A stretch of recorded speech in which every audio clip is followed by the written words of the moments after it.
kasih Bang Novel. Gini, kalau politik identitas, ini Prof dengan hormat, kemudian Mas Eko, Bang Novel juga, politik identitas itu nggak bisa dilepaskan dari politik. Itu pasti ada. Bahkan itu digunakan juga kok oleh beberapa partai politik sebagai logonya. Jadi identitas agama itu dijadikan logo. Jadi memang tidak bisa dipisahkan antara identitas politik atau identitas agama dengan politik.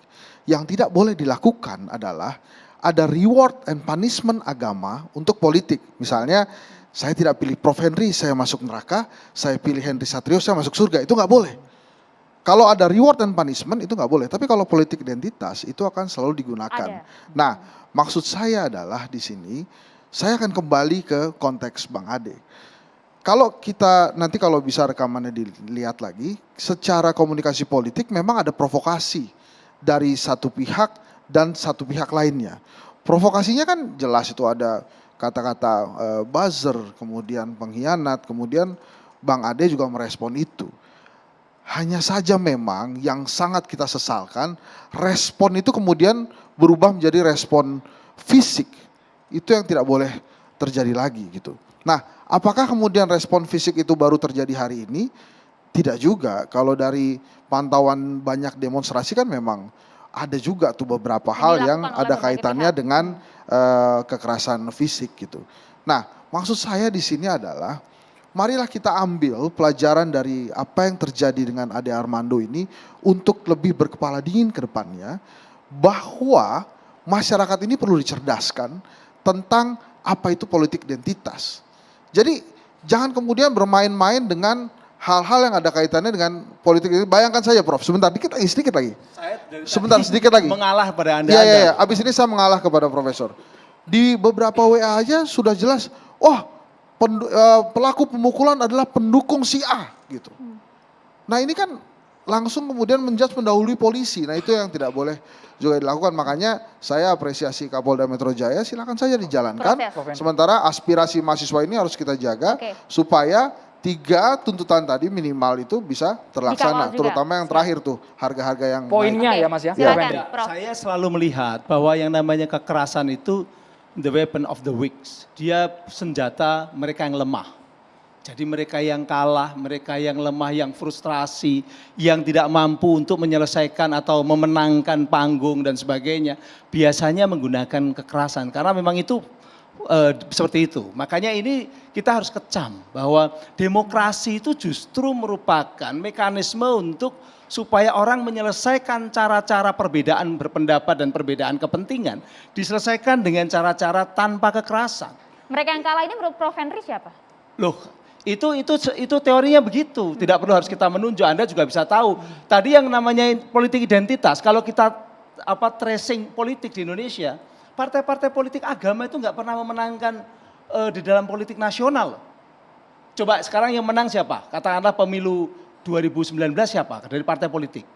PDIP, bukan politik agama. Di nomor 2 berapa? Siapa? Gerindra atau kemudian Golkar. Itu berarti apa? Itu kan partai-partai nasionalis gitu loh. Begitu pula presiden-presiden yang terpilih.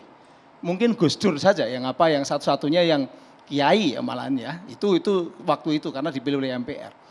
Tapi kalau lihat partai-partainya, kita lihat track sejarahnya, partai tertinggi waktu itu di era sebelum Indonesia reformasi itu ya Masyumi, itu tertinggi. Kemudian NU gitu. Tapi tetap dalam konteks itu pun dikalahkan oleh partai nasionalis PNI waktu itu. Atau Golkar setelah itu. Golkar kan menguasai, kan nasionalis. Nah ini adalah tadi bahwa politik identitas yang memang benar ada, tapi tidak pernah menang. Kalau menang, ini kita lihat ada apa kemenangannya itu. Apa yang berbeda dengan masa lalu. Jadi kita harus melihat sejarah politik itu secara lebih luas. Nah oleh karena itu yang penting dalam konteks demokrasi, kita kan semua komitmen demokrasi. Kekerasan itu harus kita musuhi dalam artian tidak kita tolerir. Saya nggak tahu, kalau saya Pak Asiko pasti menentang kekerasan. Mas Henry juga menentang. Tapi kalau sudah menyinggung soal agama Prof Henry, soal keyakinan itu yang sangat sensitif tadi kata Bang Novel. Keyakinan memang sensitif, tapi selesaikan kalau kita bukan negara agama, selesaikan dengan hukum-hukum nasional.